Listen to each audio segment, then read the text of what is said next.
talk about Ford for a second. They're going to change their whole platform of everything that they do as far as how you can buy a car. How? They're taking the dealership out.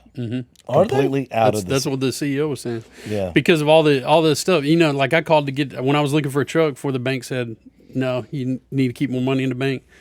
I called that place in Oklahoma because I couldn't find that single wheel 350 I wanted. And they're like, yeah, it'll be a 15% surcharge for the convenience of being able to buy from us. And I'm like, what? And he's like, yeah, you got to pay 15% on top of sticker to have the ability to buy from us because they had the juice at that time because everybody was buying. That's what. Well, they still have the juice right now. But that's what Ford's trying to take away is the ability to all to the do dealerships are going to go to that though. They have to. I mean, these dealerships. I've got good friends that are owners. I respect them. I think they're great guys. But at the end of the day, I've sat and had drinks with them and talked to them, and there's like, well, it's supply and demand. I'm like, I got it. It's supply and demand, but really charging $15,000, $20,000 over MSRP. I mean, that's crazy. So like, is that why Ford stepped in and said? Well, Ford's stepping in and said they gave them till yesterday was the deadline.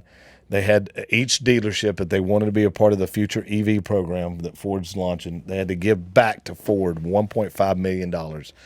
Now, there's 3 tiers. It's for the electric. Yeah, but that's where they're starting. They said they're going to roll it out. Yeah, that's where they're starting is with the electric. Yeah. But it's happening, and there's 3 tiers that you can sign up for. They only recommended the first tier, which like if you don't buy the first tier, the second tier, maybe you might be able to stay in business. But if you don't buy into the first tier, that's $1.5 million back to Ford, which gave you this amount of electric charging stations and all this stuff. What they're trying to do, it's actually genius because they're putting electrical charging stations at the Ford dealerships ever so often so you can map out your trip across the United States. It's free charging stations. That works out. Yeah. That's smart. Yeah. Well, they were saying the range on that new Lightning's just awful. So they've got a lot of work Well, the to do range on it. all of them is not great. And I've yet to, the only 4-wheel drive one that I've seen is the Hummer.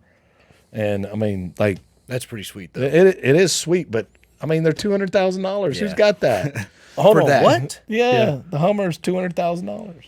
But it's right, got the crab walk. Yeah. Time out. Yeah, I don't care about that. The other electric companies, the other electric vehicle companies, so they've got them off brands that aren't Tesla. Rivian.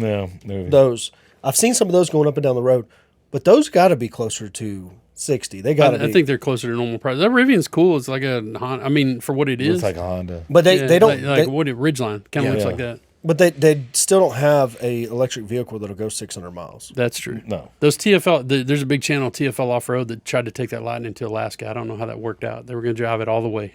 Yeah. And they had like a chase vehicle with a generator. But the problem is didn't that work. none of them are 4-wheel drive. I know they're all-wheel drive, but I mean, still.